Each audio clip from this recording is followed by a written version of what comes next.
Hi guys, ನೀವೇನಾದ್ರೂ NIT ಬಗ್ಗೆ ತಿಳ್ಕೊಬೇಕಂತಂದ್ರೆ NIT review ಬಗ್ಗೆ ತಿಳ್ಕೊಬೇಕಂತಂದ್ರೆ ಈ ವಿಡಿಯೋ ನಿಮಗೋಸ್ಕರ. ಯಾಕಂದ್ರೆ ಈ ವಿಡಿಯೋದಲ್ಲಿ ನಾನು ಕಂಪ್ಲೀಟ್ ಆಗಿ ನನ್ನ ಎಕ್ಸ್ಪೀರಿಯನ್ಸ್, ನನ್ನ ಆನೆಸ್ಟ್ ಎಕ್ಸ್ಪೀರಿಯನ್ಸ್ NIT ಬಗ್ಗೆ ಇದೆಲ್ಲದ್ರ ಬಗ್ಗೆ ಹೇಳ್ಕೊಡ್ತೀನಿ. ಸೊ ನೀವೇನಾದ್ರೂ NIT ಜಾಯ್ನ್ ಆಗ್ಬೇಕಂತಿದ್ರೆ so Don't skip this video. This video is for you. Watch until end. Okay? Guys, ಈ ವಿಡಿಯೋನ ನಾನು 5 ಪಾರ್ಟ್ಸ್ ಅಲ್ಲಿ ಡಿವೈಡ್ ಮಾಡ್ತೀನಿ. ಫಸ್ಟ್ ಪಾರ್ಟ್ ಬಂದ್ಬಿಟ್ಟು ನಾನು ಜಾಯ್ನಿಂಗ್ ಎಕ್ಸ್ಪೀರಿಯನ್ಸ್ ಮತ್ತೆ ಬೂಟ್ ಕ್ಯಾಂಪ್ ಎಕ್ಸ್ಪೀರಿಯನ್ಸ್ ಬಗ್ಗೆ ಹೇಳ್ತೀನಿ. ಸೆಕೆಂಡ್ ಪಾರ್ಟ್ ಬಂದ್ಬಿಟ್ಟು ನಾನು first day of engineering college, ಹೆಂಗ್ ಇಂಜಿನಿಯರಿಂಗ್ ಕಾಲೇಜ್ ಜಾಯ್ನ್ ಆದ್ಮೇಲೆ ನಂದು ಎಕ್ಸ್ಪೀರಿಯನ್ಸ್ ಹೇಳ್ತೀನಿ. ಥರ್ಡ್ ಬಂದ್ಬಿಟ್ಟು ನಂದು ಟೀಚಿಂಗ್ ಎಕ್ಸ್ಪೀರಿಯನ್ಸ್ ಮತ್ತೆ ಮೆಂಟರಿಂಗ್ ಎಕ್ಸ್ಪೀರಿಯನ್ಸ್, ಹೆಂಗ್ ಒಬ್ಬೊಬ್ರು ಸ್ಟೂಡೆಂಟಿಗೂ ಹೆಂಗ್ ಟೀಚ್ ಮಾಡ್ತಾರೆ ಮತ್ತೆ ಹೆಂಗ್ ಮೆಂಟರಿಂಗ್ ಮಾಡ್ತಾರೆ ಇದ್ರ ಬಗ್ಗೆ ಹೇಳ್ತೀನಿ. ನೆಕ್ಸ್ಟ್ ಈವೆಂಟ್ಸ್ ಅಂಡ್ ವರ್ಕ್ಶಾಪ್ಸ್, ಹೆಂಗೆ ಈವೆಂಟ್ಸ್ ಎಲ್ಲ ನಡೆಸ್ಕೊಡ್ತಾರೆ, ವರ್ಕ್ಶಾಪ್ಸ್ ಎಲ್ಲ ಯಾವ ತರ ನಡೀತೆ ಇದ್ರ ಬಗ್ಗೆ ಹೇಳ್ತೀನಿ. ನೆಕ್ಸ್ಟ್ ಬಂದ್ಬಿಟ್ಟು fifth point, very important point, 2026 ಅಲ್ಲಿ ಜಾಯ್ನ್ ಆಗೋ ಎಲ್ಲಾ ಸ್ಟೂಡೆಂಟ್ಸ್ಗೆ ನನ್ನ ಕಡೆಯಿಂದ ಏನ್ ಸಜೆಷನ್ ಅಂದ್ರೆ NIT ಜಾಯ್ನ್ ಆಗೋರಿಗೆ ಇದು ಈ ವಿಡಿಯೋದಲ್ಲಿ ತಿಳಿಸ್ಕೊಡ್ತೀನಿ. Start the video guys. ಈ ವಿಡಿಯೋದಲ್ಲಿ ನಾನು ಫಸ್ಟ್ ನನ್ನ NIT ಜಾಯ್ನಿಂಗ್ ಎಕ್ಸ್ಪೀರಿಯನ್ಸ್ ಮತ್ತೆ ಬೂಟ್ ಕ್ಯಾಂಪ್ ಎಕ್ಸ್ಪೀರಿಯನ್ಸ್ ಬಗ್ಗೆ ಹೇಳ್ತೀನಿ.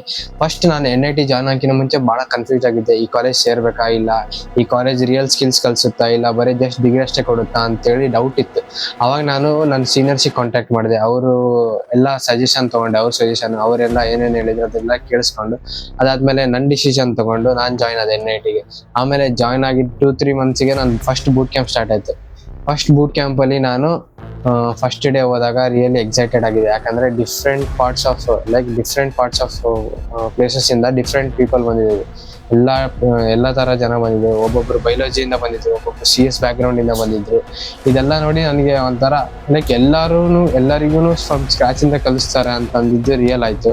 ಅದಾದ್ಮೇಲೆ ಅಲ್ಲಿ ಹೋದ್ಮೇಲೆ ಫಸ್ಟ್ ಡೇ ನಮಗೆ ಇಂಟ್ರಡಕ್ಷನ್ ತಗೊಂಡಾದ್ಮೇಲೆ ಯಾವ ತರ ಕಾಲೇಜ್ ಎಲ್ಲ ನಡೆಯುತ್ತೆ, ಯಾವ ತರ ಕಾಲೇಜಿಂದು ಟರ್ಮ್ಸ್ ಇದಾವೆ, ಯಾವ ತರ ಎಕ್ಸಾಮ್ ಎಲ್ಲ ನಡೀತೆ, ಇದೆಲ್ಲದ್ರ ಬಗ್ಗೆ ಸ್ವಲ್ಪ ಡೀಟೇಲ್ಸ್ ಕೊಟ್ಟರು. ಆಮೇಲೆ ಫಸ್ಟಿಗೆ ಇಂಟ್ರಡಕ್ಷನ್ ತಗೊಂಡಾದ್ಮೇಲೆ ನಮಗೆ ಪ್ರಯರ್ ನಾಲೆಜ್ ಕೇಳಿದೆ. ಕೋಡಿಂಗ್ ಬಗ್ಗೆ ಗೊತ್ತಿದ್ದೇನಾ ಇಲ್ಲ ಅಂದ್ರೆ ಸ್ವಲ್ಪ ಜನಕ್ಕೆ ಗೊತ್ತಿರುತ್ತೆ, ಸ್ವಲ್ಪ ಜನಕ್ಕೆ ಗೊತ್ತಿರಲ್ಲ. ಜಸ್ಟ್ ಒಂದು ಕಾನ್ವರ್ಸೇಷನ್ ನಡೀತೆ ಎಲ್ಲರ ಮಧ್ಯೆ. ಅದಾದ್ಮೇಲೆ ಫುಲ್ ಇಂಟ್ರಾಕ್ಷನ್ ಇತ್ತು guys. This is very important. ಯಾಕಂದ್ರೆ ನಾನು ಎಲ್ಲ ಬೇರೆ ಕಡೆ ಹೋದ್ರೆ ಬರೀ ಒನ್ ವೇ ಟೀಚಿಂಗ್ ಇರುತ್ತೆ. ಅವ್ರು ಎಷ್ಟು ಹೇಳ್ತಾರೆ ನಾವು ಕೇಳಿಸ್ಕೊಂತೀವಿ. ಬಟ್ ಇಲ್ಲಿ ಆ ತರ ಅಲ್ಲ. ಇಲ್ಲಿ ಯಾವ ತರ ಅಂದ್ರೆ ನೀವು ಮಾತಾಡ್ಬೇಕು. ನಿಮಗೆ ಕ್ವಶನ್ಸ್ ಕೇಳ್ತಾರೆ. ಲೈಕ್ ನಿಮ್ ಎಕ್ಸ್ಪೀರಿಯನ್ಸ್ ಹೇಳಿ, ನಿಮಗೆ ಗೊತ್ತಿದ್ರು ಹೇಳ್ಬೋದು, ಗೊತ್ತಿಲ್ಲ ಅಂದ್ರೂ ಹೇಳ್ಬೋದು, ಗೊತ್ತಿಲ್ಲ ಅಂದ್ರೆ ಓಕೆ ಅನ್ಬೋದು. ಇದೆಲ್ಲ ಇಂಟ್ರಾಕ್ಷನ್ ಇದ್ರೆ ಚೆನ್ನಾಗಿರುತ್ತೆ ಅಂತೇಳಿ ಅವ್ರ ಮೀನಿಂಗ್. ಸೆಕೆಂಡ್ ಡೇ ಬಂದ್ಬಿಟ್ಟು ಲಿಂಕ್ಡ್ಇನ್ ಪ್ರೊಫೈಲ್ ನ ಹೆಂಗ್ ಹ್ಯಾಂಡಲ್ ಮಾಡ್ಬೇಕಂತ ಹೇಳಿದ್ರು. ಲಿಂಕ್ಡ್ಇನ್ ಪ್ರೊಫೈಲ್ ಅಂದ್ರೆ ಏನು, ಲಿಂಕ್ಡ್ಇನ್ ನ ಹೆಂಗ್ ಮ್ಯಾನೇಜ್ ಮಾಡ್ಬೇಕು, ಲಿಂಕ್ಡ್ಇನ್ ಅಲ್ಲಿ ಏನೇನು ಇರುತ್ತೆ, ಯಾವ ತರ ಜಾಬ್ಸ್ಗೆ ಅಪ್ಲೈ ಮಾಡ್ಬೇಕು, ಇದೆಲ್ಲದ್ರ ಬಗ್ಗೆ ಸ್ವಲ್ಪ ಡೀಟೇಲ್ಸ್ ಎಲ್ಲ ಹೇಳ್ಕೊಡ್ತೀವಿ. ಆಮೇಲೆ ನಮ್ದೇ ಈ ಲಿಂಕ್ಡ್ಇನ್ ಅಕೌಂಟ್ ನ ಹೆಂಗ್ ಸೆಟಪ್ ಮಾಡ್ಬೇಕಂತ ಹೇಳಿ ಪ್ರಾಸೆಸ್ ಎಲ್ಲ ಹೇಳಿದ್ರು. ನಾವೆಲ್ಲ ಸೆಟಪ್ ಮಾಡಿ ಕಂಪ್ಲೀಟ್ ಮಾಡಿದ್ವಿ. ನೆಕ್ಸ್ಟ್ ಥರ್ಡ್ ಡೇ ಬಂದ್ಬಿಟ್ಟು drone workshop guys. This is very exciting. ಯಾಕಂದ್ರೆ ಡ್ರೋನ್ ವರ್ಕ್ಶಾಪ್ ಅಲ್ಲಿ ನಾನು ಡ್ರೋನ್ ಹ್ಯಾಂಡ್ಸ್ ಆನ್ ನಮ್ಮ ಮುಂದೆ ಪಾರ್ಟ್ಸ್ ಎಲ್ಲ ಕೊಟ್ಟಿರ್ತಾರೆ. ನಾವು ಹ್ಯಾಂಡ್ಸ್ ಆನ್ ಬಿಲ್ಡ್ ಮಾಡ್ಬೇಕು, ಆಮೇಲೆ ಕೋಡ್ ಮಾಡ್ಬೇಕು ಡ್ರೋನ್ ನ. ಅವರೆಲ್ಲ ಗೈಡ್ ಮಾಡ್ತಿರ್ತಾರೆ, ಅಲ್ಲಿ ಮೆಂಟರ್ಸ್ ಇರ್ತಾರೆ. ಆಮೇಲೆ ನಮ್ ಕಡೆ ಅಂತೇಳಿ ಒಂದ್ 4-5 ಜನ ಮೆಂಟರ್ಸ್ ಕೊಟ್ಟಿರ್ತಾರೆ, ಸ್ಟೂಡೆಂಟ್ಸ್ ಹೆಲ್ಪ್ ಮಾಡ್ಬೇಕಂತೇಳಿ. ಅವರೆಲ್ಲ ಎಕ್ಸ್ಪ್ಲೇನ್ ಮಾಡ್ತಿರ್ತಾರೆ. ಮೆಂಟರ್ಸ್ ಬಂದು ನಮಗೆ ಹೆಲ್ಪ್ ಮಾಡ್ತಾರೆ. ನಿಮ್ಗೆ ಏನಾದ್ರು ಡೌಟ್ ಇದ್ರೆ ಯಾವ ತರ ಕನೆಕ್ಟ್ ಮಾಡ್ಬೇಕು, ಆರ್ಡಿನೋ ID ಅವೆಲ್ಲ ಪಾರ್ಟ್ಸ್ ಎಲ್ಲ ಯಾವ ತರ ಕನೆಕ್ಟ್ ಮಾಡ್ಬೇಕು ಅಂತೇಳಿ, ಯಾವ ತರ ಕೋಡ್ ಮಾಡ್ಬೇಕು ಅಂತೇಳಿ ಎಲ್ಲ ನೀಟಾಗಿ ಎಕ್ಸ್ಪ್ಲೇನ್ ಮಾಡ್ತಾರೆ. ನೆಕ್ಸ್ಟ್ ಡೇ 4th ಡೇ ಬಂದ್ಬಿಟ್ಟು ನಮಗೆ IoT ವರ್ಕ್ಶಾಪ್ ಇತ್ತು. ಯಾವ ತರ ಒಂದು ರಿಯಲ್ ವರ್ಲ್ಡ್ ಪ್ರಾಜೆಕ್ಟ್ ನ ಮಾಡ್ಬೇಕು ಆರ್ಡಿನೋ ID ಇಂದ ಅಂತೇಳಿ ಒಂದು ಸ್ಮಾಲ್ ಸೆಷನ್ ಇತ್ತು. ಆ ಸೆಷನ್ ಅಲ್ಲಿ ಚೆನ್ನಾಗಿ ಮಾಡಿದ್ವಿ. ಎಲ್ಲರೂ ಚೆನ್ನಾಗಿ ಪಾರ್ಟಿಸಿಪೇಟ್ ಮಾಡಿದ್ರು. ಫುಲ್ ಇಂಟ್ರಾಕ್ಟಿವ್ ಇತ್ತು ಗೈಸ್. ಅಲ್ಲಿ ಮಾಡ್ತಾ ಇನ್ನೊಬ್ರ ಜೊತೆ ಮಾತಾಡ್ಕೊಂತ ಫನ್ ಮಾಡ್ತಾ ಇದ್ವಿ ಚೆನ್ನಾಗಿ. ಆಮೇಲೆ ಮಸ್ತ್ ಇತ್ತು ಹೇಳ್ಬೇಕಂತಂದ್ರೆ. ಈ ವರ್ಕ್ಶಾಪ್ ಆದ್ಮೇಲೆ ಸ್ಟಾರ್ಟರ್ ಕಿಟ್ ಕೊಟ್ಟಾದ್ಮೇಲೆ ನಮಗೆ ವೆಲ್ಕಮ್ ಮಾಡಿದ್ರು. ನೆಕ್ಸ್ಟ್ NIT ಅಲ್ಲಿ ಏನೇನು ನಡೀತಿದೆ, ನೆಕ್ಸ್ಟ್ ಅಪ್ಕಮಿಂಗ್ ಈ ಕಾಲೇಜ್ ಸ್ಟಾರ್ಟ್ ಆದ್ಮೇಲೆ ಏನೇನು ನಡೀತೈತೆ ಏನೇನಿಲ್ಲ ಅಂತ ಎಲ್ಲದ್ರ ಬಗ್ಗೆ ಎಕ್ಸ್ಪ್ಲೇನ್ ಮಾಡಿದ್ರು. ಅಲ್ಲಿಗೆ ನಮ್ಮ ಬೂಟ್ ಕ್ಯಾಂಪ್ ಎಕ್ಸ್ಪೀರಿಯನ್ಸ್ ಕಂಪ್ಲೀಟ್ ಆಯಿತು. ಈಗ ನೆಕ್ಸ್ಟ್ ಸೆಕೆಂಡ್ ಪಾರ್ಟ್ ಯಾವುದಂದ್ರೆ ನಮ್ದು ಫಸ್ಟ್ ಡೇ ಆಫ್ ಕಾಲೇಜ್ ಹೆಂಗೆ ಎಕ್ಸ್ಪೀರಿಯನ್ಸ್ ಇತ್ತು ಅಂತೇಳಿ ಇದ್ರ ಬಗ್ಗೆ ಹೇಳ್ತೀನಿ. First day of college full excited ಆಗಿತ್ತು. ಯಾಕಂತಂದ್ರೆ ಫಸ್ಟ್ ಡೇ ಕೂಡಲೇ ನಾನು ಬೂಟ್ ಕ್ಯಾಂಪ್ ಅಲ್ಲಿ ಇದ್ದಿದ್ದ ಫ್ರೆಂಡ್ಸ್ನ ಮೀಟ್ ಆದ್ಮೇಲೆ ಅವ್ರ ಜೊತೆ ಕನೆಕ್ಟ್ ಆದೆ. ಆಮೇಲೆ 1-2-3 ಹೊಸ ಜನದ ಜೊತೆ ಕನೆಕ್ಟ್ ಆದೆ. ಆಮೇಲೆ ಲೆಕ್ಚರರ್ಸ್ ಬಂದು ಇಂಟ್ರಡಕ್ಷನ್ ಕೊಟ್ಟರು, ಯಾವ ಸಬ್ಜೆಕ್ಟ್ಸ್ ಇರುತ್ತೆ, ಯಾವ ಥರ ಇರಲ್ಲ. ಆಮೇಲೆ ನಮ್ಮ ಪರ್ಸನ್ ಮೆಂಟರ್ ಬಂದು ಸ್ಟೂಡೆಂಟಿಗೆ ಮೆಂಟರ್ಶಿಪ್ ಇರುತ್ತೆ ಅಲ್ವಾ ಅಲ್ಲಿ. ಅದಕ್ಕೆ ಒಬ್ಬೊಬ್ರು ಸ್ಟೂಡೆಂಟಿಗೆ ಅವ್ರ ಮೆಂಟರ್ ಬಂದು ನಿಮಗೆ ಯಾವ ಥರ ಎಕ್ಸ್ಪೀರಿಯನ್ಸ್ ಆಗ್ತಿದೆ, ಫಸ್ಟ್ ಟೈಮ್ ಬಂದಿರಲ್ಲ ಕಾಲೇಜಿಗೆ, ಯಾವ ಥರ ಇದೆ ಅಂತೇಳಿ ತುಂಬ ಫ್ರೆಂಡ್ಲಿಯಾಗಿ ಕೇಳಿದ್ರು. ಲೈಕ್ ಅವ್ರೇನು ಸ್ಟ್ರಿಕ್ಟ್ನೆಸ್ ಇದ್ದಿಲ್ಲ, ಏನಿದ್ದಿಲ್ಲ. ಫುಲ್ ಟೀಚರ್ಸಿಗೆ ಮತ್ತು ಸ್ಟೂಡೆಂಟ್ಸಿಗೆ ಭಾಳ ಈಸಿ ಕಾನ್ವರ್ಸೇಷನ್ ಇರುತ್ತೆ ಅಲ್ಲಿ. ಆಮೇಲೆ ನೆಕ್ಸ್ಟ್ ಹೇಳ್ಬೇಕಂತಂದ್ರೆ ಕ್ಲಾಸಸ್ ಯಾಕೆ ನಡೀತಾವ ಅಂತಂದ್ರೆ ನಮ್ಮ ಕ್ಲಾಸಸ್ ಫಸ್ಟ್ ಹಿಂಗೆ ಬೆಳಿಗ್ಗೆ ಒಂದು ಕ್ಲಾಸ್ ಸ್ಟಾರ್ಟ್ ಆಯ್ತು ಅಂದ್ರೆ ಫಸ್ಟ್ ಅವ್ರು ಸ್ಟಾರ್ಟ್ ಮಾಡೋದು ಲೆಕ್ಚರ್ ಅವರಿಂದ. ಲೆಕ್ಚರ್ ಅವರಲ್ಲಿ ನಮಗೆ ಲೆಕ್ಚರರ್ ಇರ್ತಾರೆ. ಅವ್ರ ಲೆಕ್ಚರರ್ ನಮಗೆ ಲೆಕ್ಚರ್ ಮಾಡ್ಕೊಂತ ನಮಗೆ ಕ್ವಿಝಸ್ ಮತ್ತು ಏನಾದರೂ ಪ್ರಾಬ್ಲಮ್ ಸಾಲ್ವಿಂಗ್ ಕ್ವಶನ್ಸ್ ಇದ್ದರೆ ಅವು ಮಾಡಿಸ್ತಾರೆ. ನೆಕ್ಸ್ಟ್ ಬಂದ್ಬಿಟ್ಟು ನಮಗೆ ಇದು ಇರುತ್ತೆ MCQs ಪ್ರಾಕ್ಟೀಸು ಮತ್ತು ಕೋಡಿಂಗ್ ಪ್ರಾಕ್ಟೀಸ್ ಸೆಷನ್ ಇರುತ್ತೆ. ಈ MCQs ಪ್ರಾಕ್ಟೀಸ್ ಕೋಡಿಂಗ್ ಪ್ರಾಕ್ಟೀಸ್ ಸೆಷನಲ್ಲಿ ಮೆಂಟರ್ಸ್ ಅಂತ ಇರ್ತಾರೆ. ಪ್ರತಿ ಸಬ್ಜೆಕ್ಟಿಗೆ ಲೆಕ್ಚರರ್ಸ್ ಮೆಂಟರ್ಸ್ ಇಬ್ಬರು ಇರ್ತಾರೆ. ಆ ಮೆಂಟರ್ಸ್ ಬಂದು ನಮಗೆ ಹೆಲ್ಪ್ ಮಾಡ್ತಾರೆ ಕೋಡಿಂಗ್ ಪ್ರಾಕ್ಟೀಸ್ ಮತ್ತು MCQs ಪ್ರಾಕ್ಟೀಸ್ ಸೆಷನಲ್ಲಿ. ಇದರಲ್ಲಿ ನಮಗೆ ಕೋಡಿಂಗ್ ಪ್ರಾಕ್ಟೀಸ್ ಮಾಡಬೇಕು ಮತ್ತು MCQs ಯಾವ ಥರ ಪ್ರಾಕ್ಟೀಸ್ ಸೆಷನ್ ಇರುತ್ತೆ ಇದೆಲ್ಲದ್ರ ಬಗ್ಗೆ ಇರುತ್ತೆ. ಇದೆಲ್ಲದ್ರ ಬಗ್ಗೆ ಲೈಕ್ ಕ್ವಶನ್ ಸಾಲ್ವ್ ಮಾಡ್ಬೇಕು ಇಲ್ಲಿ.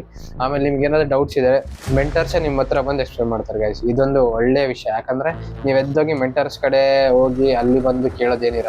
ನಿಮ್ಮ ಮೆಂಟರ್ಸ್ ನೀವು ಕೈ ಎತ್ಬಿಟ್ರೆ ಸಾಕು, ಮೆಂಟರ್ಸೇ ನಿಮ್ಮ ಕಡೆ ಬಂದು ನಿಮಗೆ ಏನೇನು ಡೌಟ್ಸ್ ಇದೆ ಅದೆಲ್ಲ ಕ್ಲಿಯರ್ ಮಾಡ್ತಾರೆ. ಇಲ್ಲಿ ಏನಂತಂದರೆ ಡಿಫ್ರೆಂಟ್ ಸ್ಟೂಡೆಂಟ್ಸಿಗೆ different type of mind set ಇರುತ್ತೆ. ಲೈಕ್ ಇವನಿಗೆ ಒಂದು ಪ್ರಾಬ್ಲಮ್ ಬರ್ತಾ ಇದ್ರೆ ಇನ್ನೊಬ್ಬನಿಗೆ ಇನ್ನೊಂದು ವೇ ಒಳಗೆ ಅರ್ಥ ಆಗುತ್ತೆ. ಅದೇ ಅವ್ರೇನು ಮಾಡ್ತಾರೆ ಡಿಫ್ರೆಂಟ್ ಮೆಥಡ್ಸಲ್ಲಿ ಹೇಳ್ಕೊಡ್ತಾರೆ. ಯಾವ್ಯಾವ ಮೆಥಡ್ 2-3 ಮೆಥಡ್ಸ್ ಇರ್ತವೆ ಒಂದು ಪ್ರಾಬ್ಲಮ್ ಸಾಲ್ವ್ ಮಾಡ್ಬೇಕಾದ್ರೆ. ಆ 2-3 ಮೆಥಡ್ಸಲ್ಲಿ ಹೇಳ್ಕೊಡ್ತಾರೆ. ಅವಾಗ ನಿಮಗೆ ಏನಾಗುತ್ತೆ, ಈಸಿ ಆಗುತ್ತೆ ಒಂದು ಪ್ರಾಬ್ಲಮ್ ಅರ್ಥ ಮಾಡ್ಕೋಬೇಕಾದ್ರೆ. ಲೈಕ್ ಈ ಮೆಥಡ್ ಬರಲಿಲ್ಲ ಅಂದ್ರೂ ಈ ಮೆಥಡಿಂದ ಮಾಡ್ಬೋದು ಅಂತೇಳಿ ಒಂದು ಕಾನ್ಫಿಡೆನ್ಸ್ ಬರುತ್ತೆ. ಇದೆಲ್ಲ ಆದಮೇಲೆ ನೆಕ್ಸ್ಟ್ ನಾವು ಬರಬೇಕಂತಂದರೆ ಮೆಂಟರ್ಸ್ ಎಲ್ಲ ಚೆನ್ನಾಗಿ ಹೆಲ್ಪ್ ಮಾಡ್ತಾರೆ. ಸಬ್ಜೆಕ್ಟ್ ಬಿಟ್ಟು ಬೇರೆ ಏನಾದರೂ ಪರ್ಸ್ನಲ್ ಡೌಟ್ಸ್ ಇದ್ದರೆ ಲೈಕ್ ಬೇರೆ ಯಾವ ಲ್ಯಾಂಗ್ವೇಜಸ್ ಕಲಿಬೇಕು ಮತ್ತು ನೆಕ್ಸ್ಟ್ ಏನು ಮಾಡ್ಬೋದು ನೆಕ್ಸ್ಟ್ ಮುಂದೆ ಈ ಥರ ಅರ್ಥ ಆಗಿಲ್ಲ ಅಂದರೆ ಅದರದ್ದು ಆಲ್ಟರ್ನೇಟಿವ್ ಏನಿದೆ ಅಂತೇಳಿ ಅದನ್ನು ಹೇಳ್ಕೊಡ್ತಾರೆ ಗೈಸ್. ಈವೆಂಟ್ಸ್ ಆ್ಯಂಡ್ ವರ್ಕ್ಶಾಪ್ಸ್ ಬಗ್ಗೆ ಹೇಳ್ಬೇಕಂದ್ರೆ it was very wonderful guys. ಯಾಕಂದರೆ ಅಮೇಝಿಂಗ್ ಎಕ್ಸ್ಪೀರಿಯನ್ಸ್ ಈವೆಂಟ್ಸ್ ಆ್ಯಂಡ್ ವರ್ಕ್ಶಾಪ್ಸಲ್ಲಿ. ಈವೆಂಟ್ಸಲ್ಲಿ ನಮಗೆ ಫಸ್ಟ್ ಫ್ರೆಷರ್ಸ್ ಈವೆಂಟ್ ಮಾಡಿದರು, ಆಮೇಲೆ ನಮಗೆ ರಾಗ್ ಆ್ಯಂಡ್ ರಿಥಮ್ ಅಂತೇಳಿ ಒಂದು ದಸರಾ ಈವೆಂಟ್ ಮಾಡಿದರು, ಆಮೇಲೆ ಸ್ಪೋರ್ಟ್ಸ್ ಈವೆಂಟ್ ಮಾಡಿದರು, ಗೇಮಿಂಗ್ ಸ್ಪೋರ್ಟ್ಸ್ದು, ಆಮೇಲೆ ಮತ್ತು ಸ್ಪೋರ್ಟ್ಸ್ ಡೇ ಈವೆಂಟ್ ಮಾಡಿದ್ರು. ಸ್ಪೋರ್ಟ್ಸ್ ಡೇ ಈವೆಂಟಲ್ಲಿ ನಮಗೆ ಕ್ರಿಕೆಟ್ ಆಗಲಿ, ವಾಲಿಬಾಲ್, ಥ್ರೋ ಬಾಲ್ ಮತ್ತು ರಿಲೇ ಇವೆಲ್ಲ ಕಾಂಪಿಟೇಷನ್ ಇದ್ವು. ಯಾರ್ಯಾರು ವಿನ್ ಆದರೂ ಅವರವರಿಗೆ ಪ್ರೈಸಸ್ ಎಲ್ಲ ಕೊಟ್ಟರು. ಅಂದರೆ ವರ್ಕ್ಶಾಪ್ಸ್ 2 ವೀಕ್ಸ್ ಒಮ್ಮೆ ನಮ್ಮ ಕಾಲೇಜಲ್ಲಿ ವರ್ಕ್ಶಾಪ್ಸ್ ಇದ್ದೇ ಇರುತ್ತೆ. ವರ್ಕ್ಶಾಪ್ಸ್ನಲ್ಲಿ ಏನೇನಂದರೆ IoT ವರ್ಕ್ಶಾಪ್ ಆಗಲಿ, ರೋಬೋಟಿಕ್ಸ್ ವರ್ಕ್ಶಾಪ್ ಆಗಲಿ, ಕಂಟೆಂಟ್ ಕ್ರಿಯೇಟರ್ದು ಒಂದು ವರ್ಕ್ಶಾಪ್ ಆಗಲಿ. ಈ ವರ್ಕ್ಶಾಪ್ಸಲ್ಲಿ ಎದಕ್ಕೆ ಬೆನಿಫಿಟ್ ಅಂದರೆ ಲೈಕ್ ನಿಮಗೆ ಏನಾದರೂ ಬೇರೆದ್ರ ಮೇಲೆ ಇಂಟ್ರೆಸ್ಟ್ ಇದ್ದರೆ, ಲೈಕ್ ರೋಬೋಟಿಕ್ಸ್ ಮೇಲೆ ಇಂಟ್ರೆಸ್ಟ್ ಇದ್ದರೆ, ಆಮೇಲೆ ಇಂಟರ್ನೆಟ್ ಆಫ್ ಥಿಂಗ್ಸ್ ಮೇಲೆ ಇಂಟ್ರೆಸ್ಟ್ ಇದ್ದರೆ ಈ ವರ್ಕ್ಶಾಪ್ಸ್ ಭಾಳ ಹೆಲ್ಪ್ ಆಗ್ತವೆ. ಯಾಕಂದರೆ ಒಬ್ಬ ಸ್ಟೂಡೆಂಟಿಗೆ ಅದ್ರ ಮೇಲೆ ಇಂಟ್ರೆಸ್ಟ್ ಇದ್ಮೇಲೆ ಅವನು ಅದ್ರ ಬಗ್ಗೆ ಸ್ವಲ್ಪ ಅದ್ರ ಪ್ರೇಯರ್ ನಾಲೆಜ್ ಇರಬೇಕು. ಪ್ರೇಯರ್ ನಾಲೆಜ್ ಇದ್ಮೇಲೆ ಅವನು ಅದ್ರ ಮೇಲೆ ಲರ್ನ್ ಮಾಡ್ಕೊಂತ ಹೋದರೆ ಅವನಿಗೆ ಅಪ್ಸ್ಕಿಲ್ ಆಗ್ತಾನೆ ಅದ್ರೊಳಗೆ. ಸೊ ಅದಕ್ಕೋಸ್ಕರ ಈ ವರ್ಕ್ಶಾಪ್ ಮಾಡಿಸ್ತಾರೆ. ಈ ವರ್ಕ್ಶಾಪಲ್ಲಿ ನಿಮಗೆ ಸ್ಕ್ರ್ಯಾಚಿಂದ ಲೈಕ್ ಒಂದು ವರ್ಕ್ಶಾಪ್ ಮಾಡ್ತಿದ್ರೆ IoT ಸ್ಕ್ರ್ಯಾಚಿಂದ ಹಿಡಿದು ಒಂದು ಮಾಸ್ಟರ್ ಲೆವೆಲ್ವರೆಗೆ ಟೀಚ್ ಮಾಡ್ತಾರೆ. ಸೋಷಿಯಲ್ ಮೀಡಿಯಾ ಕಂಟೆಂಟ್ ಕ್ರಿಯೇಟರ್ ವರ್ಕ್ಶಾಪಲ್ಲಿ ಯಾವ ಥರ ಒಬ್ಬ ಕಂಟೆಂಟ್ ಕ್ರಿಯೇಟರ್ ಯಾವ ಥರ ಬೆಳಿಬೇಕು, ಇನ್ಸ್ಟಾಗ್ರಾಮ್ ಅಥವಾ ಯೂಟ್ಯೂಬ್ ಅದರ್ ಪ್ಲ್ಯಾಟ್ಫಾರ್ಮ್ಸಲ್ಲಿ ಯಾವ ಥರ ಅವ್ನು ಕಂಟೆಂಟ್ ಕ್ರಿಯೇಟ್ ಮಾಡಬೇಕು. ಆಮೇಲೆ ಆ ಕಂಟೆಂಟ್ ಬರೀ ಓದೋದಲ್ಲದೆ ಕಂಟೆಂಟ್ ಕ್ರಿಯೇಷನ್ ಎಷ್ಟು ಇಂಪಾರ್ಟೆಂಟು ಒಂದು ಸ್ಟೂಡೆಂಟ್ ಲೈಫಲ್ಲಿ ಅಂತ. ಲೈಕ್ ಸೈಡ್ ಅರ್ನಿಂಗ್ ಆಗಲಿ, ಸೈಡ್ ಸ್ಕಿಲ್ಸ್ ಆಗಲಿ, ಕಂಟೆಂಟ್ ಕ್ರಿಯೇಷನ್ ಎಷ್ಟು ಈಗಿನ ಕಾಲದಲ್ಲಿ 2026 ಅಲ್ಲಿ ಎಷ್ಟು ಭಾಳ ಇಂಪಾರ್ಟೆಂಟ್ ಅಂತೇಳಿ ಅದ್ರ ಬಗ್ಗೆ ಡೀಟೇಲ್ಸ್ ಎಲ್ಲ ಹೇಳ್ತಾರೆ. ಆಮೇಲೆ ಅದ್ರ ಬಗ್ಗೆ ಎಕ್ಸ್ಪ್ಲೇನ್ ಮಾಡ್ತಾರೆ. ಚಾಲೆಂಜ್ ಒಂದು 72 hours ಚಾಲೆಂಜ್ ಇತ್ತು ಗೈಸ್. ಈ ಚಾಲೆಂಜಲ್ಲಿ 72 hours ಆಂಟ್ರಪ್ರಿನರ್ಸ್ ಪರ್ಸ್ಯೂಟ್ ಚಾಲೆಂಜ್ ಅಂತಿತ್ತು. ಈ ಚಾಲೆಂಜಲ್ಲಿ 72 hours ಒಬ್ಬ ಸ್ಟೂಡೆಂಟಿಗೆ ಟೀಮ್ ಮಾಡಿಕೊಂಡು ಅವನು 72 hours ಒಂದು ಪ್ರಾಫಿಟ್ ಮಾಡ್ಕೊಡ್ಬೇಕು. ಯಾವುದೇ ಬಿಸ್ನೆಸ್ ತೆಗೆದು ಅದರಲ್ಲಿ ಪ್ರಾಫಿಟ್ ಮಾಡಬೇಕು. ಎಷ್ಟು ಪ್ರಾಫಿಟ್ ಆಗುತ್ತೆ, ಯಾರು ಜಾಸ್ತಿ ಪ್ರಾಫಿಟ್ ಆಗುತ್ತೆ ಅವ್ರು ವಿನ್ ಆಗ್ತಾರೆ. ಇದರಲ್ಲಿ ನಾನು ಕ್ಯಾಂಪಸ್ ಆಫ್ ದಿ ಇಯರ್ ಆಗಿದ್ದೀನಿ ಈ ವರ್ಷ 2025-2026. ಯಾಕಂದರೆ ನಾನು ಮಾಡಿದ್ದೆ ನಮ್ಮ ಫ್ರೆಂಡ್ಸ್ ಜೊತೆ ಪೋಲಾರೈಡ್ಸ್ ಅಂತೇಳಿ ಒಂದು ಫೋಟೋ ಸ್ಟಾರ್ಟಪ್ ಮಾಡಿದ್ದೆ. ಇಂಥ ಚಾಲೆಂಜಸಲ್ಲಿ ನಾವೇನು ಕಲಿತೀವಿ ಅಂತಂದರೆ ಲೈಕ್ ಯಾವ ಥರ ಪೀಪಲ್ ಜೊತೆ ಕನೆಕ್ಟ್ ಮಾಡಬೇಕು, ಯಾವ ಥರ ಸೇಲ್ಸ್ ಮಾಡ್ಬೇಕು, ನೀವು ಯಾವ ಥರ ಜನರ ಜೊತೆ ಮಾತಾಡಿ ನೀವು ಯಾವ ಥರ ನಿಮ್ಮ ಪ್ರಾಡಕ್ಟ್ನ ಸೆಲ್ ಮಾಡಬೇಕು, ಇದೆಲ್ಲದ್ರ ಬಗ್ಗೆ ಒಂದು ನಾಲೆಜ್ ಬರುತ್ತೆ ಗೈಸ್ ನಿಮಗೆ. ಆಮೇಲೆ ನಿಮ್ಗೆ ಒಂದು ಕಾನ್ಫಿಡೆನ್ಸ್ ಬರುತ್ತೆ, ನಾನು ಈ ಥರ ಸ್ಟಾರ್ಟ್ ಮಾಡ್ಬೋದಲ್ಲ ಅಂತ ಒಂದು ಕಾನ್ಫಿಡೆನ್ಸ್ ಬರುತ್ತೆ. ಪ್ಲಸ್ ನನ್ನ ಲರ್ನಿಂಗ್ ಎಕ್ಸ್ಪೀರಿಯನ್ಸ್ NITಯಲ್ಲಿ ಹೇಳ್ಬೇಕಂತಾದರೆ ನನ್ನ learning experience really top level guys. ಯಾಕಂದರೆ ಕ್ಲಾಸ್ ಮಾಡ್ತಾ ನಾವು ಏನು ಕೋಡಿಂಗ್ ಪ್ರಾಕ್ಟೀಸ್ ಏನಾದರೂ ಮಾಡ್ತಿರ್ತೀವಲ್ಲ, ಅದರಲ್ಲಿ ನಮ್ಗೆ ಏನಾದರೂ ಡೌಟ್ಸ್ ಏನಾದರೂ ಬಂದರೆ ಇಮಿಡಿಯೇಟಾಗಿ ನಾವು ಅಲ್ಲೇ ಹ್ಯಾಂಡ್ ರೈಸ್ ಮಾಡಿ ಲೆಕ್ಚರರ್ಸಿಗೆ ಅಲ್ಲೇ ಕೇಳ್ಬೋದು, ಅವ್ರು ಅಲ್ಲೇ ಡೌಟ್ನ ಕ್ಲಿಯರ್ ಮಾಡ್ತಾರೆ. ನಿಮಗೇನಾದ್ರು ಮತ್ತೆ ಅಲ್ಲಿನೂ ಅರ್ಥ ಆಗಲಿಲ್ಲ ಅಂದರೆ ನೀವು ಮೆಂಟರ್ ಸೆಷನಲ್ಲಿ ಮೆಂಟರ್ಸ್ ಅಂತ ಇರ್ತಾರೆ, ಅವರಿಗೂ ಕೇಳ್ಬೋದು, ಇಲ್ಲ ಲೆಕ್ಚರರ್ಸಿಗೂ ಕೇಳ್ಬೋದು. ಅವ್ರು ಭಾಳ ಹೆಲ್ಪ್ ಮಾಡ್ತಾರೆ ಗೈಸ್ ಇದರಲ್ಲಿ. ಮತ್ತು ನೀವು ಗ್ರೋತ್ ಆ್ಯಂಡ್ ಚಾಲೆಂಜಸ್ ಬಗ್ಗೆ ಬಂದರೆ, ಗ್ರೋತ್ಸ್ ಅಂದರೆ ನಾವು NIT ಜಾಯ್ನ್ ಆದಮೇಲೆ, ನಾನು ಪರ್ಸ್ನಲಾಗಿ NIT ಜಾಯ್ನ್ ಆದಮೇಲೆ ನನಗೇನು ಗ್ರೋತ್ ಆಗಿತ್ತು ಅಂದರೆ, ನಾನು ಕಾನ್ಫಿಡೆಂಟ್ ಆಗಿ ಹೆಂಗೆ ಮಾತಾಡ್ಬೇಕು ಅನ್ನೋದು ಕಲಿತೆ. ಆಮೇಲೆ ಲೈಕ್ ಡಿಸಿಷನ್ ಹೆಂಗೆ ಕ್ಲಿಯರಾಗಿ ತೊಗೋಬೇಕಂತೇಳಿ ಕಲಿತೆ. ಆಮೇಲೆ ಪೀಪಲ್ ಜೊತೆ ಹೆಂಗೆ ಕನೆಕ್ಟ್ ಆಗ್ಬೇಕಂತೇಳಿ ಕಲಿತೆ. ಆಮೇಲೆ ಒಂದು ಪ್ರಾಬ್ಲಮ್ ಬಂದರೆ ಆ ಪ್ರಾಬ್ಲಮ್ನ ಯಾವ ಥರ ಡಿಫ್ರೆಂಟ್ ವೇಸಲ್ಲಿ ಕ್ಲಿಯರ್ ಮಾಡಿ ಅದನ್ನು ಸಾಲ್ವ್ ಮಾಡ್ಬೋದು ಅಂತೇಳಿ ಕಲಿತೆ.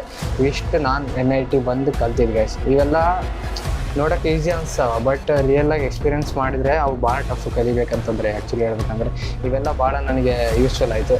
ಆಮೇಲೆ ಮತ್ತು ನನಗೆ ಒಂದಿಷ್ಟ ಆಗಿದ್ದು ಏನಂದರೆ NIT ಒಳಗೆ ಅಂದರೆ, ಲೈಕ್ ಇನ್ನು ಓದು ಅಂತ ಸ್ಟ್ರೆಸ್ ಇರಲ್ಲ ಗೈಸ್. ಮತ್ತು ನೀವು ಬೇರೆ ಕಾಲೇಜಸಲ್ಲಿ ಅಸೈನ್ಮೆಂಟ್ಸ್ ಎಲ್ಲ ಬರಿತೀರಿ, ಆಮೇಲೆ ಮತ್ತು ಬೇರೆ ಎಲ್ಲ ಮಾಡ್ತಾರೆ, ಬೇರೆ ಅನ್ವಾಂಟೆಡ್ ಸಬ್ಜೆಕ್ಟ್ಸ್ ಎಲ್ಲ ಕಲಿತೀರಿ. ಬಟ್ NITಯಲ್ಲಿ ನಾನು ಫಸ್ಟ್ ಇಯರಲ್ಲಿ ಇವೇನು ಅಬ್ಸರ್ವ್ ಮಾಡಿಲ್ಲ, ಇವೇನು ಎಕ್ಸ್ಪೀರಿಯನ್ಸ್ ಮಾಡಿಲ್ಲ. ನಿಮಗೆ ಅಸೈನ್ಮೆಂಟ್ಸ್ ಇರೋದಿಲ್ಲ, ಆಮೇಲೆ ಲೈಕ್ ಅನ್ವಾಂಟೆಡ್ ಬೇರೆ ಅನ್ಯೂಸ್ಫುಲ್ ಸಬ್ಜೆಕ್ಟ್ಸ್ ಇರೋಲ್ಲ, ಲೈಕ್ ಡಿಸೈನಿಂಗ್ ಆಗಲಿ ಅವೆಲ್ಲ ಬೇಕಾಗಿರಲ್ಲ ಸಾಫ್ಟ್ವೇರ್ ಇಂಜಿನಿಯರಿಂಗ್ ಓದೋರಿಗೆ.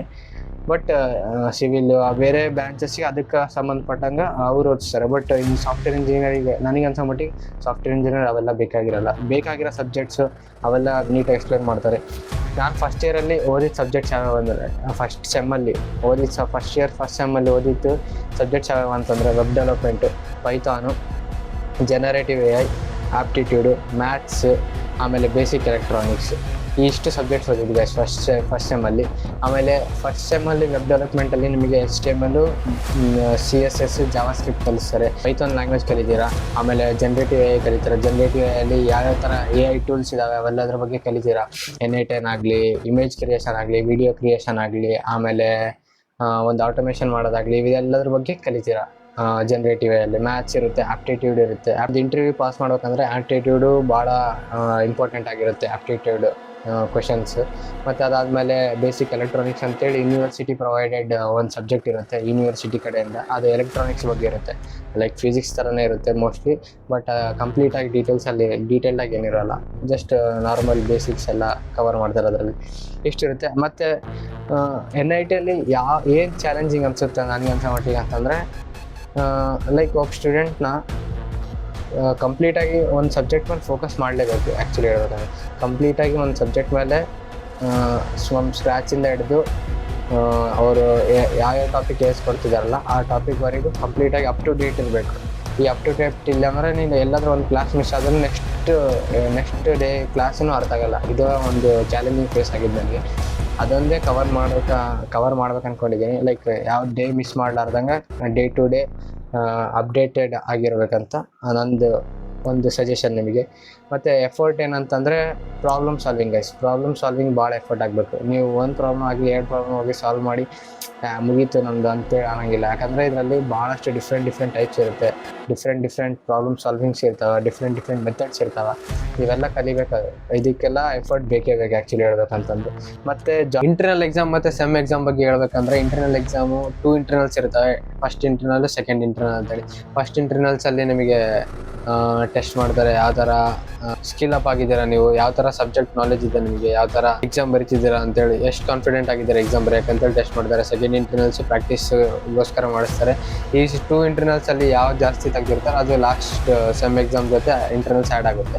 ಸೆಮ್ ಎಕ್ಸಾಮ್ ಬಗ್ಗೆ ಹೇಳ್ಬೇಕಂದ್ರೆ, ಸೆಮ್ ಎಕ್ಸಾಮ್ ಚೆನ್ನಾಗಿ ನಡೀತಿದೆ. ಯಾಕಂದರೆ ಸೆಮ್ ಎಕ್ಸಾಮ್ ನಮಗೆಲ್ಲ ಲ್ಯಾಪ್ಟಾಪಲ್ಲಿ ಫುಲ್ ಸೆಕ್ಯೂರ್ಡ್ ಆಗಿರುತ್ತೆ ಎಕ್ಸಾಮು. ನೀವು ಏನು ಚೀಟ್ ಮಾಡೋಕ್ಕಾಗಲ್ಲ, ಬಟ್ ಚೆನ್ನಾಗಿ ಓದ್ಕೋಬೇಕು. ಜಾಯ್ನಿಂಗ್ ಹೆಂಗೆ NIT ಒಂದು ಜಾಯ್ನ್ ಆಗ್ಬೇಕಂತಂದರೆ ಗೈಸ್, ನಾನು ಫಸ್ಟು NIT ಬಗ್ಗೆ ತಿಳ್ಕೊಂಡೆ. ಅದಾದಮೇಲೆ ಇವ್ರಿಗೆ ಸಜೆಷನ್ ಕೇಳಿದೆ. ನಿಮಗೆಲ್ಲ ನಾನೇ ವಿಡಿಯೋ ಮಾಡಿ ನನ್ನ ಡೌಟ್ಸು, ನಾನೇನೇನು ಎಕ್ಸ್ಪೀರಿಯೆನ್ಸ್ ಇದೆ ಎಲ್ಲ ನಾನೆಲ್ಲ ನಿಮ್ಗೆ ಹೇಳ್ತಾ ಇದ್ದೀನಿ. ಆಮೇಲೆ ಜಾಯ್ನಿಂಗ್ ಪ್ರೊಸೆಸ್, ಫಸ್ಟ್ NIT ಬಂದು ರಿಜಿಸ್ಟರ್ ಮಾಡ್ಕೊಳ್ಳಿ. NIT ಪೋರ್ಟಲಲ್ಲಿ ರಿಜಿಸ್ಟರ್ ಮಾಡಿದ್ಕೊಳ್ಳಿ. ಅವ್ರು ನಿಮಗೆ ಎಕ್ಸಾಮ್ ಲಿಂಕ್ ಕೊಡ್ತಾರೆ. ಎಕ್ಸಾಮಿಗೆ ಹೆಂಗೆ ರಿಜಿಸ್ಟರ್ ಮಾಡ್ಬೇಕಂತ ಹೇಳ್ತಾರೆ. ಎಕ್ಸಾಮಿಗೆ ರಿಜಿಸ್ಟರ್ ಮಾಡಿದ್ಮೇಲೆ ಎಕ್ಸಾಮ್ ಬರೀರಿ. ಎಕ್ಸಾಮಲ್ಲಿ ನಿಮಗೇನು ಜಾಸ್ತಿ ಸೆಗ್ರಿಗೇಟ್ ಮಾಡಲ್ಲ ಅದರಲ್ಲಿ ಏನಂದರೆ ನಿಮಗೆ ಪ್ರಯರ್ ನಾಲೆಜ್ ಕೇಳ್ತಾರೆ. ಲೈಕ್ ನಿಮ್ಮದು ಸೈಕೋಮೆಟ್ರಿಕ್ ಟೆಸ್ಟ್ ಅಂತಾರೆ, ಯಾವ ಥರ ಮೆಂಟಾಲಿಟಿ ಇದೆ ನಿಮ್ಮದು, ಯಾವ ಥರ ಒಂದು ಪ್ರಾಬ್ಲಮ್ ಸಾಲ್ವ್ ಮಾಡೋಷ್ಟು ಮೆಂಟಾಲಿಟಿ ಏನಿದೆ ನಿಮ್ಮದು ಅಂತೇಳಿ ಅದ್ರ ಬಗ್ಗೆ ಹೇಳ್ತಾರೆ. ಆಮೇಲೆ ಜಸ್ಟ್ ಬೇಸಿಕ್ ಮ್ಯಾಥ್ಸ್ ಸಬ್ಜೆಕ್ಟು, ಆಮೇಲೆ ಫಿಸಿಕ್ಸ್ ಮೋಸ್ಟ್ಲಿ ಇರಬೇಕು. ಈ ಸಬ್ಜೆಕ್ಟ್ ಬಗ್ಗೆ ಜಸ್ಟ್ ನಿಮ್ಮದು ಪ್ರಯರ್ ನಾಲೆಜ್ ಟೆಸ್ಟ್ ತೊಗೊಳ್ತಾರೆ. ಇದಾದಮೇಲೆ ನಿಮಗೆ ಅಡ್ಮಿಷನ್ ಪ್ರಾಸೆಸ್ ಕೇಳ್ತಾರೆ. ಅಡ್ಮಿಷನ್ ಮಾಡಿಸ್ಕೋಬೇಕಾದ್ರೆ ಇಷ್ಟು ಅಮೌಂಟ್ ಫೀಸ್ ಪೇ ಮಾಡಿ ಸೀಟ್ ಬುಕ್ ಮಾಡಬೇಕು. ಅದಾದಮೇಲೆ ನೆಕ್ಸ್ಟ್ ಪ್ರಾಸೆಸ್ ನಿಮ್ಮ ಮೆಂಟರ್ಸ್ ಹೇಳ್ಕೊಡ್ತಾರೆ ಏನೇನು ಮಾಡಬೇಕು ಏನೇನು ಅಂತೇಳಿ. ಅಡ್ಮಿಷನ್ ಪ್ರಾಸೆಸ್ ಭಾಳ ಈಸಿ ಗೈಸ್, ಏನು ಕಾಂಪ್ಲಿಕೇಟೆಡ್ ಇಲ್ಲ. ರಿಜಿಸ್ಟರ್ ಮಾಡಿ ಎಕ್ಸಾಮ್ ಬರೀರಿ, ಆಮೇಲೆ ನೆಕ್ಸ್ಟ್ ಅಡ್ಮಿಷನ್ ಪ್ರಾಸೆಸ್ ಈಸಿ. ನಿಮಗೇನಾದರೂ ಈ ವಿಡಿಯೋ ಇಷ್ಟ ಆದರೆ ಲೈಕ್ ಮಾಡಿ, ಸಬ್ಸ್ಕ್ರೈಬ್ ಮಾಡಿ. ಈ ಚಾನಲ್ನ ಸಬ್ಸ್ಕ್ರೈಬ್ ಮಾಡಿ. ಕನ್ನಡದಲ್ಲಿ ಯಾರು NIT ರಿವ್ಯೂ ಬಗ್ಗೆ ಜಾಸ್ತಿ ಕೊಟ್ಟಿಲ್ಲ, ಸ್ಟೂಡೆಂಟ್ ರಿವ್ಯೂ ಯಾರು ಕೊಟ್ಟಿಲ್ಲ. ಅದು ನಾನು ಫಸ್ಟ್ ಟೈಮ್ ಕೊಡೋಕತ್ತೀನಿ. ಅದು ನಿಮಗೋಸ್ಕರ, ನಮ್ಮ ಕನ್ನಡ ಸ್ಟೂಡೆಂಟ್ಸ್ ಆಗಲಿ, ನಮ್ಮ ಕರ್ನಾಟಕದವ್ರಿಗೆ ಆಗಲಿ ಹೆಲ್ಪ್ ಆಗಬೇಕಂತೇಳಿ ನಾನು ಮಾಡ್ತಿರೋದು. ಸೊ ಎಲ್ಲರೂ ಸಬ್ಸ್ಕ್ರೈಬ್ ಮಾಡ್ಕೊಳ್ಳಿ, ಆಮೇಲೆ ಬೆಲ್ ಐಕನ್ ಆನ್ ಮಾಡ್ಕೊಳ್ಳಿ. ನಮ್ದು ನೆಕ್ಸ್ಟ್ ಯಾವುದಾದ್ರೂ ವೀಡಿಯೋ ಬಂದರೆ ನಿಮಗೆ ಇಂಟಿಮೇಷನ್ ಬರುತ್ತೆ. ಸೊ ಯಾರಾದರೂ ಜಾಯ್ನ್ ಆಗಿದ್ದಾರೆ NIT ಕಾಲೇಜ್ ಜಾಯ್ನ್ ಆಗಿದ್ದಾರೆ, ಅವರಿಗೆ all the best. You are secured here and ಚೆನ್ನಾಗಿ ಓದ್ಕೊಳ್ಳಿ, ಚೆನ್ನಾಗಿ ನಿಮ್ಮ ಬೋರ್ಡ್ ಎಕ್ಸಾಮ್ ಮಾಡಿ. All the best guys.